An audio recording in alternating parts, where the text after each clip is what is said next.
Pemirsa, jumpa kembali di channel Belajar dan Berbagi.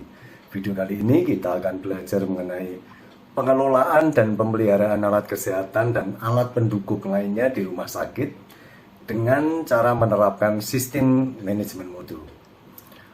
Untuk menjamin alat kesehatan dan alat pendukung lainnya ini dapat digunakan dan layak pakai, maka rumah sakit perlu melakukan pengelolaan peralatan dengan baik dan sesuai dengan standar serta peraturan perundangan yang berlaku.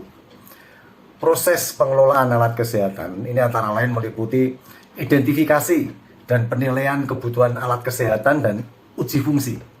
Yang kedua yaitu perlunya adanya inventarisasi seluruh alat kesehatan yang digunakan oleh rumah sakit, baik milik sendiri atau dari pihak ketiga.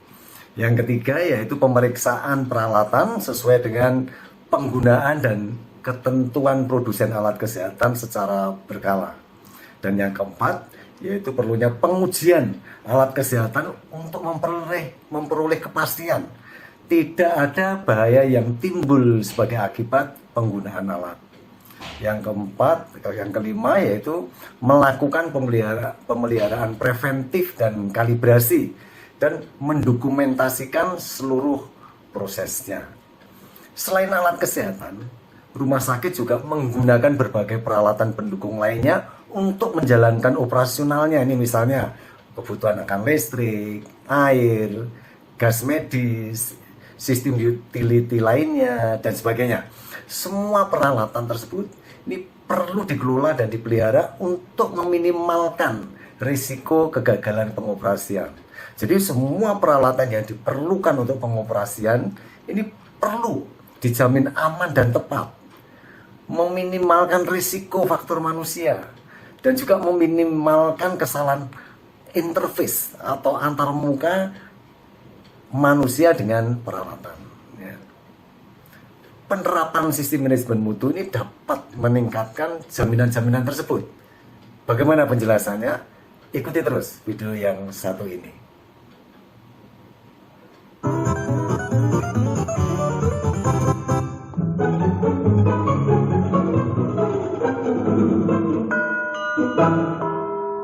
Pemirsa, untuk menjamin alat kesehatan dan peralatan pendukung lainnya ini dapat digunakan secara aman dan layak pakai, maka rumah sakit ini perlu melakukan pengelolaan dan pemeliharaan dengan baik dan sesuai dengan standar serta peraturan perundangan yang berlaku.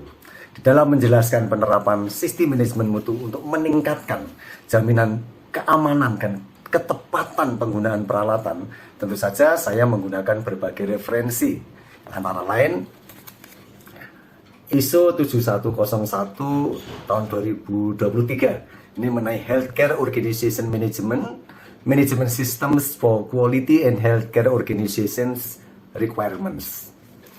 Tujuan menerapkan sistem manajemen mutu di dalam rumah sakit ini antara lain yang pertama, menciptakan budaya kualitas. Yang kedua, menerapkan sistem layanan kesehatan yang berbasis pada rasa hormat, kasih sayang, kesetaraan, dan martabat. Dan yang ketiga, yaitu tujuannya adalah mengidentifikasi dan mengatasi risiko. Yang keempat, memastikan keselamatan dan kesejahteraan dari pasien dan tenaga kerja. Dan yang kelima, yaitu mengendalikan penyampaian layanan melalui proses yang terdokumentasi. Dan yang keenam yaitu memantau dan mengevaluasi kinerja baik klinis maupun non-klinisnya. Dan yang ketujuh yaitu terus meningkatkan proses dan hasil-hasilnya dan sebagainya. Nah, alat kesehatan dan alat pendukung lainnya yang digunakan di dalam operasional di rumah sakit ini mempunyai peranan yang penting di dalam mewujudkan tercapainya tujuan-tujuan tersebut. Oleh karena itu, penggunaan alat kesehatan dan alat pendukung lainnya ini harus dipastikan aman dan tepat, dan juga dipastikan dapat meminimalkan risiko dari faktor manusia, dan juga dipastikan dapat meminimalkan kesalahan interface antara manusia dengan peralatan. Untuk itu apa saja nih yang perlu dilakukan? Mari kita bahas satu persatu. Yang pertama, mengenai identifikasi peralatan yang diperlukan untuk operasional.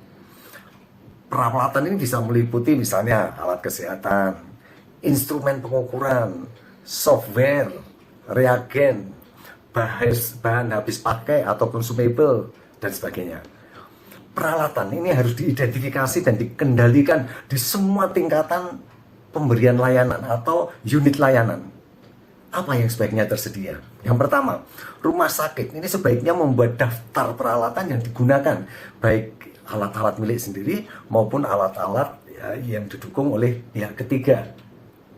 Dan daftar peralatan ini dapat meliputi misalnya saja deskripsi setiap alat, seperti namanya, mereknya, tipenya, modelnya, nomor serinya, produsennya, cakupan kinerjanya, dan sebagainya. Dan yang kedua yaitu menetapkan rencana pemeliharaan berkala atau preventive maintenance, seperti misalnya pemeliharaan harian, pemeliharaan mingguan, bulanan, tahunan, dan sebagainya, serta mendokumentasikan rekaman-rekaman hasil dari preventive maintenance tersebut. Yang ketiga yaitu melakukan pemeriksaan alat kesehatan sesuai dengan penggunaan dan ketentuan produsen secara berkala. Dan yang keempat, melakukan pengujian terhadap alat kesehatan untuk memperoleh kepastian bahwa di sana itu tidak ada bahaya yang ditimbulkan sebagai akibat penggunaan dari alat.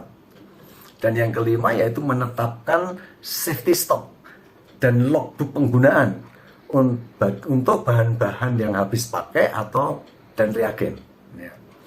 Dan yang keenam, melakukan inspeksi atau pemeriksaan peralatan dan bahan sebelum penggunaan. Untuk apa? Untuk memastikan kelayakan penggunaan.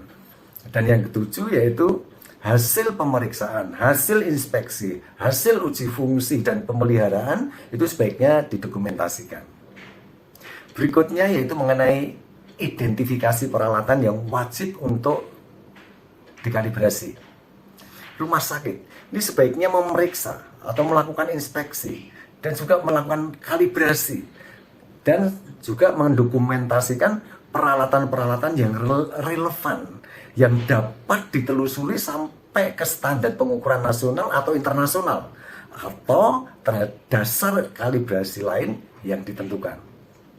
Dan rumah sakit ini sebaiknya mempunyai daftar alat yang digunakan untuk pengukuran atau pemantauan yang perlu dikalibrasi. Ini misalnya meliputi juga deskripsi setiap alat, seperti nama, mereknya, tipenya, modelnya, nomor serinya, produsennya, jangkauan pengukurannya, ketelitian pembacaannya, dan sebagainya.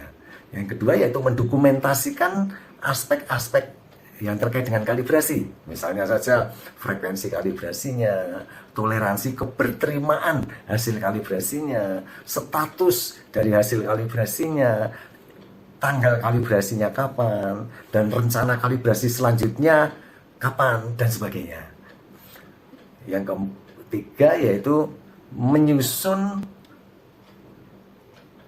panduan untuk melakukan kalibrasi atau verifikasi untuk alat-alat yang dikalibrasi secara internal. Dan selanjutnya yaitu mendokumentasikan hasil-hasil kalibrasi yang telah dilakukan. Berikutnya yaitu menilai kompatibilitas. Pada waktu ada pengadaan alat baru, sebaiknya rumah sakit itu menilai kompatibilitas terhadap peralatan dan perangkat-perangkat yang ada. Demikian juga terhadap sistem software yang digunakan maupun infrastruktur lainnya yang sudah tersedia. Apa yang perlu dilakukan? Yang pertama, yaitu perlu mempunyai metode atau cara untuk mengevaluasi setiap alat yang akan dibeli mengenai kompatibilitasnya terhadap peralatan, terhadap software, terhadap infrastruktur yang sudah tersedia. Yang kedua yaitu mendokumentasikan dan menyimpan rekaman dari hasil penilaian kompatibilitasnya. Berikutnya yaitu pemeliharaan daftar dan rekaman penggunaan untuk setiap alat yang sudah diidentifikasi.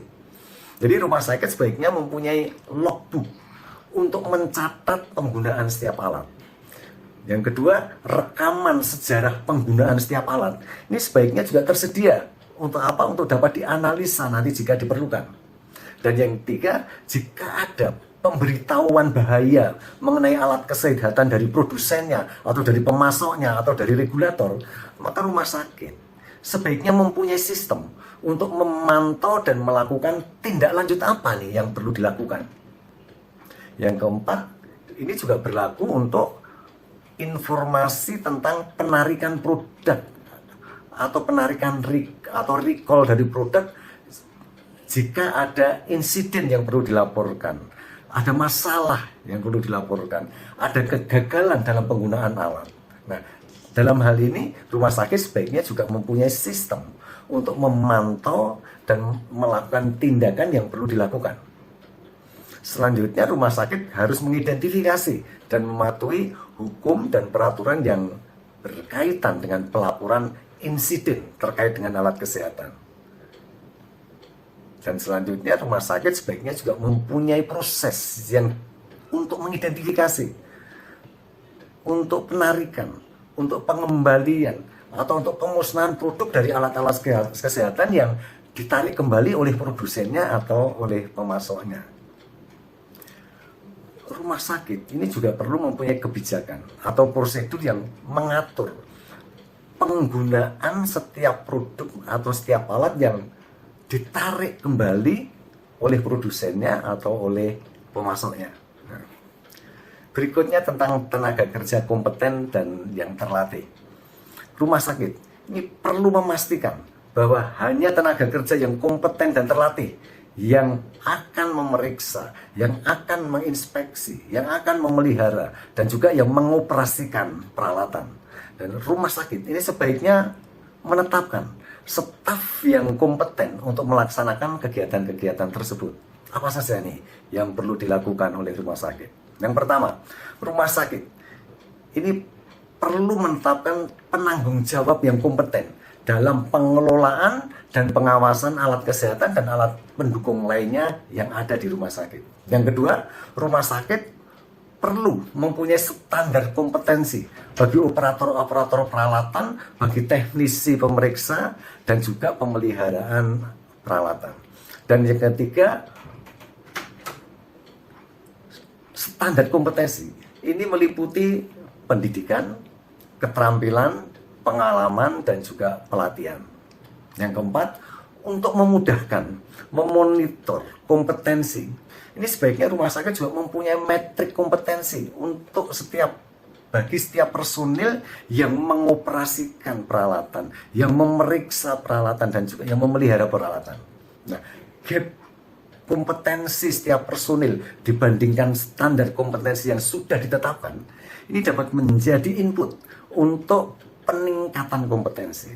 Dan yang keenam, peningkatan kompetensi ini dapat dilakukan melalui pelatihan, melalui on the job training, melalui mentoring, dan sebagainya. Berikutnya tentang penggunaan APD. Yang pertama, rumah sakit ini sebaiknya menyediakan alat pelindung diri yang diperlukan bagi tenaga kerja saat bekerja dengan peralatan-peralatan yang digunakan. Alat yang berbeda mungkin memerlukan APD atau alat pelindung diri yang berbeda, sehingga perlu untuk mempunyai daftar APD yang diperlukan untuk mengoperasikan setiap peralatan. Yang ketiga, perlunya mengidentifikasi jenis APD yang diperlukan untuk setiap peralatan. Yang keempat, perlunya menyediakan APD yang sesuai. Dan yang kelima, memastikan bahwa APD itu digunakan. Ya, demikian tadi kita telah belajar mengenai pengelolaan dan pemeliharaan alat kesehatan serta alat-alat pendukung lainnya di rumah sakit dengan cara menerapkan sistem manajemen mutu. Semoga bermanfaat. Jumpa kembali di video selanjutnya dengan topik yang berbeda. Sampai jumpa.